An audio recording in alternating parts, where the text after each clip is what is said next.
S.J. Watson, welcome to the Great Big Book Club. How are you? I'm very well, very warm. It's quite a very hot day here today, but I'm very well. Thank you very much. Congratulations on your new book, it's Final Cut. Yeah. Do you have a copy of it? I do. Yes, it's here. I never have one more than an arm's length away. So yes, I'm very pleased with it. I'm very proud, and I think it's got a great jacket as well. So yeah. I completely agree with you. It's a brilliant jacket. It's a brilliant jacket. It's also a brilliant book. Yeah. Thank you very much. So for those who have yet to read it, obviously because it's just fresh out of the into the shops, could you just tell me a bit about Alex and her journey and to Blackwood Bay, etc.? Yeah. Well, the book opens with the sort of a sort of vignette, I suppose, of a girl running away, but we don't know where from or why. And then it flashes forward, I suppose. Most of the book is set in the present day, to a documentary filmmaker called Alex, who is trying to follow up her new project, trying to follow up her first film rather with a new project, and decides that she wants to make a film that is telling the story of ordinary, in inverted commas, people, everyday life in a village somewhere, but she doesn't know where. And she decides she wants to tell this story in a fairly unusual way, which is to use footage that's supplied by the people in the film. So people that have shot, little scenes on their cameras and so on their phones and so on of their own life. And then she's looking for a place to film this, and her producer gets a mysterious postcard that implores her to come to Blackwood Bay. And although she doesn't want to, Blackwood Bay is a tiny fishing village in the north of England. And although, for reasons that we don't understand, she doesn't want to, her producer kind of coerces her, doesn't quite force her, but persuades her, shall we say, to go up there. And one of the reasons he wants to do that is because although Alex she doesn't want to make a kind of issues-based film, she very much wants to concentrate on ordinary life without too much drama, I suppose. But her producer hears the story of a girl who was thought to have gone, to have taken her own life some 10 years previously, and another girl who has disappeared in the meantime. So he feels this is the right place to go and make this film. So there's that conflict at the beginning. She goes up to meet some of the people who are submitting films and gets sucked into the story, I suppose, of what really happened to these girls. And it's very difficult to talk about without giving too much away, but she begins to realize that she has more of involvement, I suppose, in Blackwood Bay than perhaps even she'd realized. ... So Alex is your central character, but the narrative flips between the past and present, doesn't it? Yeah. I really wanted to kind of. I think it's a sign of my writing and the way I work and my interests. I've always been very interested in psychology, and I think it's possibly my scientific background as well. I used to I did physics at university and used to work as a clinical scientist. So I've always been the kind of person. I'm very restless unless I can give someone a reason for their behaviour. So in all my books, really, I've needed to understand the psychology of the characters, and even the kind of the anti-hero or the antagonists. I need to give them a reason or it's that kind of cliche about everyone being the hero of their own story. I need to understand what their story is, even if it drives them to do terrible things. And with this book, I think more than the other two, actually, I really wanted to kind of bring that a bit more to the foreground, I suppose, by actually telling her story, telling her backstory. So rather than just having a character who's kind of, landed in the present and we have to infer or guess what may have made her like she is or brought her to that position, I wanted to actually show a little bit more of how she became the person she is and how she became that kind of driven ambition, why she's interested in the things she's interested in and why she's making this film.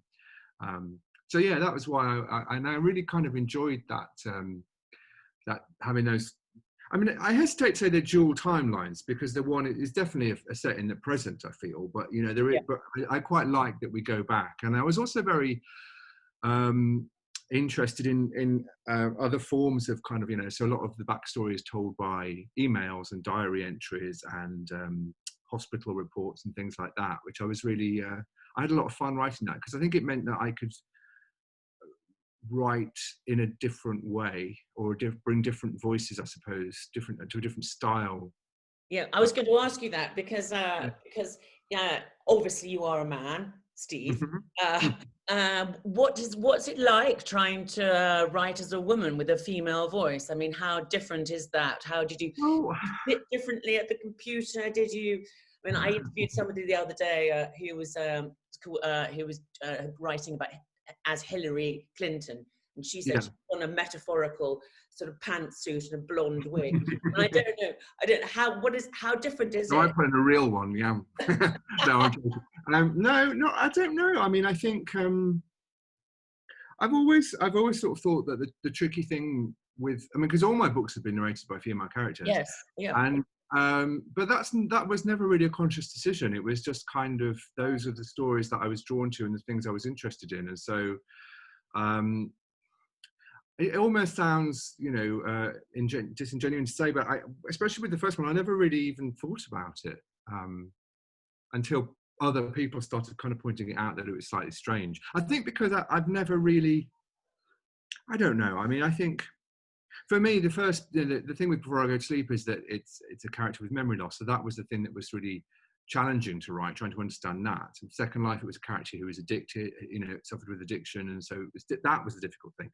And in this new book, I suppose it's a character who has a background of abuse in that way, and has kind of had to bury, I mean, without saying too much, because most people haven't read it, but has had to bury that history of terrible things that have happened to her. And I was fascinated by the way in which the brain protects itself, I suppose, by shutting things down or shutting things out. And so in all three cases, the fact that it happened to be a woman who was undergoing these particular experiences was kind of I won't say trivial, but it was much less important to me. It was. Having said that, I mean, I was very aware that I'm still very aware that I have to get these things right. Yes, I was going to ask you, what sort of research do you do for something like this? Because you know, I mean, obviously a lot of this is in the sort of public domain, you know, the idea of abuse, child abuse and things like that. But I think, I mean, how deeply do you delve into that subject, and how do you read sort of first-person reports or things like that? A lot of that, yeah. I read a lot of books, watched a lot of documentaries, things like that. Read a lot of stories on the internet. It was quite sobering. I mean, you know, it's not that it's a light-hearted subject anyway, is it? But it was a very sobering thing to read about, really. And again, without talking about it too much, but because I think, you know, I'd like to stress that there's not that much of it on the page, I don't think. No, I agree. None of it's described. So, I mean, you know, I didn't want it to be I hate the word triggering, but I think it works sometimes. So I didn't want it to trigger people. So I didn't want to sort of describe anything in too much detail. But yeah, I mean, I actually found I had to tone everything down a little bit. I read such dreadful stories of things that really went on that, you know, I thought if I was to, I mean, I think I'm known for writing fairly dark books. You know, there aren't many song and dance routines in my books, but I found that if I'd have included everything that I read, or even you know, a significant percentage of it, it would have just been too horrific, because the truth is really awful. So yeah, I did sort of delve. I didn't speak to anybody, to be honest, who'd sort of experienced any of this, apart from there are people in my life who've sort of gone through similar things. Any author, I think, to an extent, is a bit of a vampire in terms of like stealing stories, stealing ideas, and stealing characters, and stealing, you know, from other people's lives, unless we're being very autobiographical. But I didn't really want to open up wounds, I suppose, in people that. So yeah, so it's all based on sort of second-hand research, or third-hand, I suppose. Yeah, third-hand, I suppose you'd call it. But when you're doing, I mean, you are a very well-known thriller writer. Do you how do you plot something like this? Are you meticulous in your plot? Do you know exactly where you're going? Is it all worked out twist by twist by twist? I mean, right down to the dead sheep in the middle of the road. I mean, is it, I mean, you're also a very visual writer. It's almost like you're watching a film when you're reading your. Well, that's a great, thank you. That's a great compliment. I do strive for that. That kind of, yeah, that's that visual sense. So that's really great. I mean, yeah, to answer your question, I mean, it's weird because each book I'm becoming more and more of a plotter with each book. Before I Go to Sleep, it wasn't really planned in any great detail. I had the beginning, the takeoff point, and I had the destination sort of vaguely. Well, yeah, no, I had the destination in mind. I didn't know quite how it would play out, but I knew what the final scenes would reveal. And then I kind of winged it for everything between the two, and it was one way of doing it. I mean, I think it worked. It did, well, obviously it did work for that book. It meant there was a lot of rewriting, a lot of work had to be done in the editing stage. You know, I could have probably saved myself quite a bit of time if I'd stopped every now and again to really think about what direction I was going in. But I was in, you know, it was my debut novel. I mean, it wasn't the first time I'd ever put pen to paper, obviously, but it was a real kind of an experiment in how I was going to work. Second Life was much more planned, but it was a bit of a hybrid. But this book, yeah, I did plan it out in quite a lot of detail before I put pen to paper or fingers to keyboard at all. So yeah, I had the kind of plot points pretty much mapped out, I think. Yeah, the dead sheep was in from, well, actually, no, it wasn't. At first, it wasn't. It was something a little bit less dramatic and less visceral than that. But her car just stalled. I realised It stalled. Yeah, and then, no drama. it was the engine failed, which is actually based on a true story of when I was travelling up to Robin Hood's Bay. The book isn't set in Robin Hood's Bay, I should stress. It's set in Blackwood Bay, but there is some link between the two. And yeah, my friend was driving and we were pulling out of this tiny side road onto, I mean, not a main road, it was on the moors, but it was a busier road. And he stalled the car, and so it was dark, the lights went off, no street lights or anything like that, obviously, not very much moonlight even. And so he stalled the car and the lights went off, so it was complete pitch blackness suddenly. And then another car comes over the horizon and starts barreling towards us. And we're sitting in this, yeah, in this dark car across the middle of the road. And yeah, it was quite scary. That sounds very dramatic. Now you paint it like that. Yeah, well, yeah, I mean, exactly, yeah. And that was a kind of, and I remember I was sitting in the back of the car because my friend who was driving, another friend in the front, panicking slightly. And I said, turn the ignition on and put the headlights on. I thought, we can't get the car started, but we could put the headlights on. And he did, and it was all fine. But yeah, there was that moment of like, oh, you know, this could be horrible. So yeah, originally it was that. But then I realised actually a dead sheep was a bit more dramatic. So anyway. Yes, and you were correct. You're correct.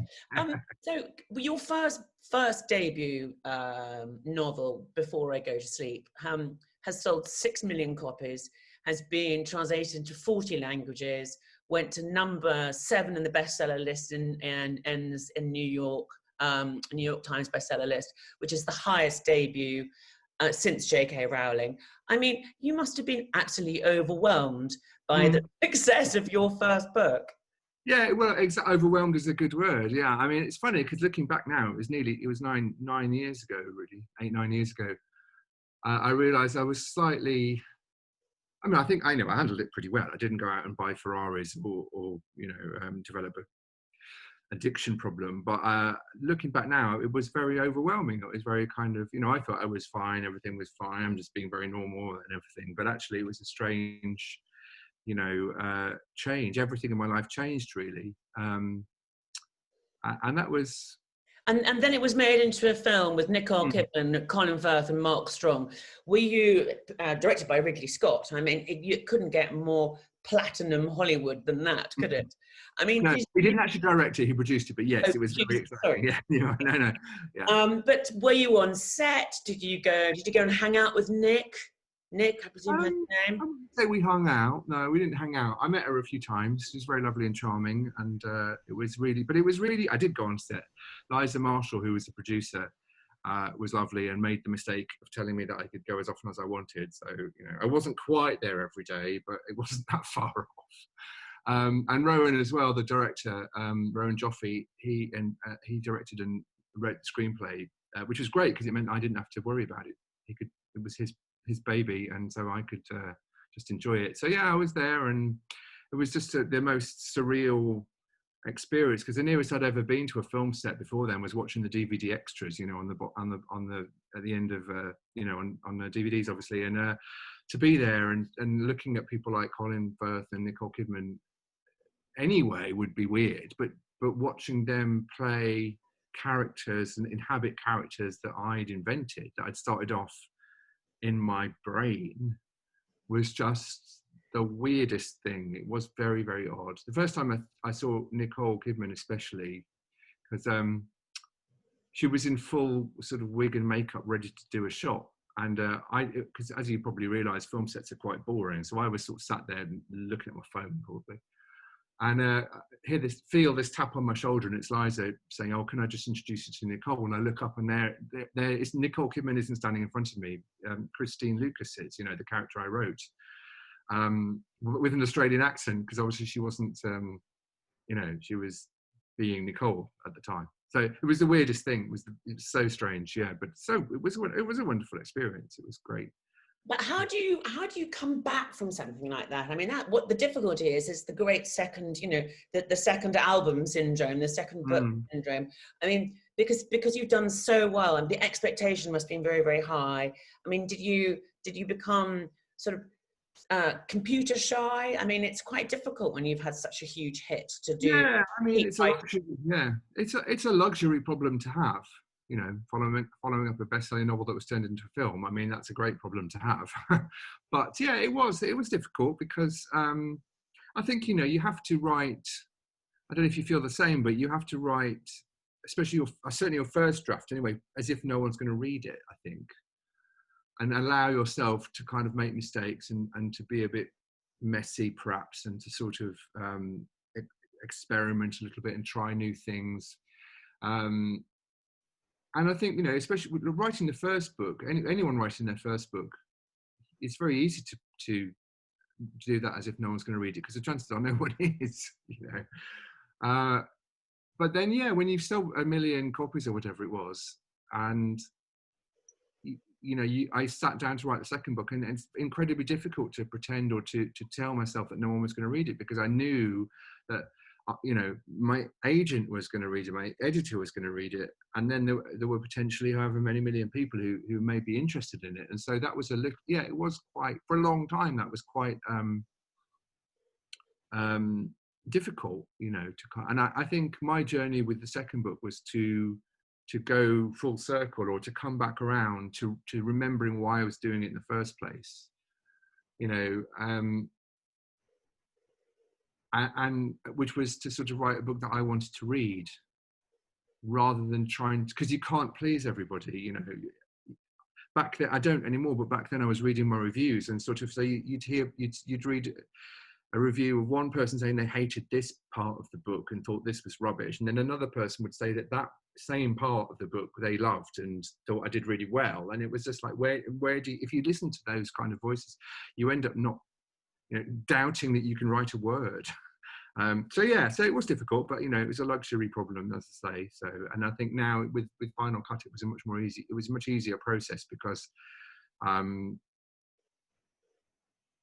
don't know, it just felt like I was again writing a book for me.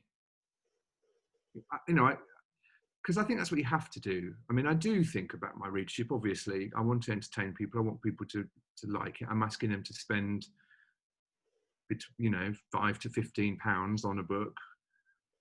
So I don't want to give them rubbish, obviously. But there was a bit part of me that's like, what story do I want to tell, and how do I, what do I want to explore? So You trained as an audiologist. Yeah. Yes, which is you were a paediatric audiologist. Yeah, for most of my career the first couple of years I worked with adults who have balance problems, who were having difficulties with walking and so on. But yeah, I then, much to my shock, because I never thought I liked children. Not I'm an only child, and I was frightened slightly by these small people who didn't do what they were told, and but yeah, I became a pediatric audiologist, which is a bit of a shock. Yeah, I really enjoyed it though. And how did you get onto the Faber course then? So were you writing all the time in the background? Was that your real love? Because to do physics, as you said earlier, that's not a natural progression for a writer. Normally writers have studied literature or languages or English or something. It's unusual for a scientist to go into that world. Can you just tell me a bit about that? Yeah, well, writing in English was what I'd always loved at school. But then I don't remember who said this to me, perhaps a careers person, or it might have been, anyway, somebody said, well, writing novels is not a great career choice. So maybe you should do something a bit more reliable and stable and whatever, and keep that as a hobby. and so I did. And it was always more than a hobby, really. I was always there. Even there were some quite long periods where I wasn't really writing anything, or very much at least. But still, it was there as a kind of. I'd always have a notebook and be jotting things down, even if it was just ideas for titles and stories and things like that. But then, kind of as I got older and my career in the health service became more of a became more of a bigger part of my life. I suppose it was always a big part of my life, but what am I saying? Became more stressful, for want of a better, as it got more senior, and it became more of it ate up much more of my time. And so I remember I was about to, my next logical career step would have been to become head of a service. And I'd seen that my boss, who was head of the service, was just, well, first of all, he loved it, I think, much more than I did. So he was fine, but also he was incredibly busy. And I thought, if I do that, if I get a job like that, there's no way I'm ever going to really write again in any serious way, anything more than a shopping list, And so I decided that I sort of reconnected with my childhood ambition and thought, I need to give this a proper go. I need to really spend some time, stop dabbling, I suppose I told myself, and actually spend a bit of time really working on a book. And then when I don't get a novel published, or when I'm head of a department in 5 years' time or whatever, at least I can say I tried, And then, I saw an advert for the Faber course. I went part-time at work. Saw an advert for the Faber course, and I thought, well, that's a good idea to kind of kickstart this new phase of my life. And I had to submit 1,000 words and a shortish sort of letter of why I wanted to do it. And I got accepted on the first course, and the rest is history. Obviously, that's much more true than that, but that's kind of how it happened. And was it because you're about the fourth writer I've met who's been on this course. Is it brilliant? What did it give you confidence? Did it give you? Yes.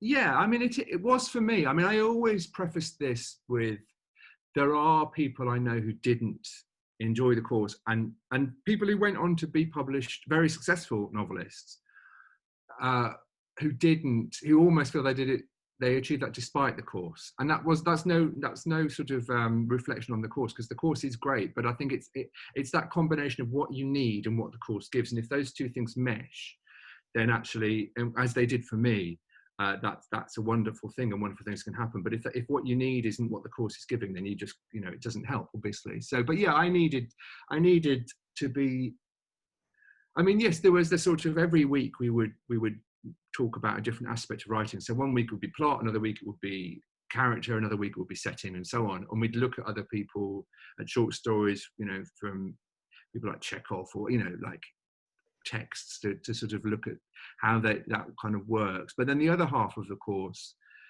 was we would critique each other's work. So the tutor and the 6 or 7 of my classmates would sort of sit and talk about, each week, I think 2 of us had a half-hour grilling. which was great though. That It's sounds scary. quite exposing. Yeah, it was, but I think, you know, it's one of those things you have to be brave. I told myself I had to be brave. And I think for me, one of the biggest things, all of that stuff was really helpful, but also one of the biggest things that I got out of it was actually, it was the first time in my life I'd been surrounded by people who felt the same way that I did about writing. And actually my ambitions and my goals didn't feel like something I should hide or kind of not take seriously. I think up until then, sort of the thought that I might get invited to a friend's barbecue or something and say, oh, actually, I'm not going to come because I've got to work on chapter 47. It felt like a ridiculous thing to say, because it would be like, well, why are you doing that? You know, it's not going to get published. And whereas the course kind of gave me permission to say, well, actually, I'm doing this course, it's homework, and I'm taking it seriously for 6 months. I'm going to take it really seriously. And my friends all respected that, and that was great. But I think it gave me that sort of impetus to actually take myself seriously. Yeah, so it was wonderful for me. But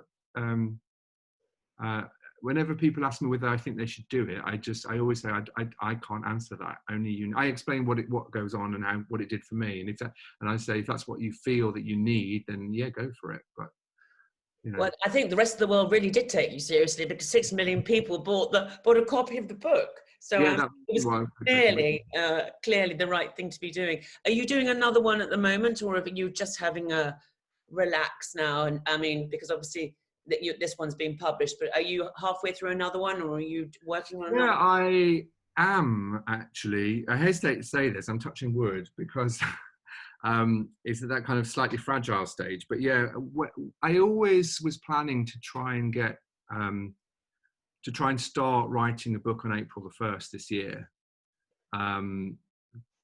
So I was going to spend the first 3 months of the year planning the book, thinking about characters and so on, and then start in April. And then lockdown happened, and I decided that I would try to make the most of it by just carrying on with my plan. And so I did. And so yeah, I have written a fair chunk of a draft of a new book that at the moment I'm really happy with. Although that probably is going to, you know, I'm going to go through every iteration of I hate this, I love it, I hate it, it's awful, it's great, it's the best thing ever, you know, as we probably all do. So yeah, I'm well into another book at the moment, and that's really a great thing. Although it's slightly schizophrenic, because I'm up until, I don't know, the final cut came out last week, and maybe up until 2 weeks ago, my brain was entirely in the new book, and I'd forgotten almost everything about Final Cut. And it was about a week ago when I realized, oh, people are going to start asking me what it's about and what the character is like and everything. So I need to refresh myself. But actually, I'm really enjoying being back in the world of Final Cut in a weird sort of way. Well, it's a great world. It's a great world. I think it's a brilliant book. It's about, you know, playing with memory, amnesia, disconnect. You've got a great central story, and it's a fantastic book. So I say huge congratulations to you. That's lovely to hear. I'm really glad you like it. Thank you. It's fantastic. Listen, well, good luck with it, and I expect to see it on the top 10 next week. Oh, fingers crossed. Let's see. Cheers. Thank you.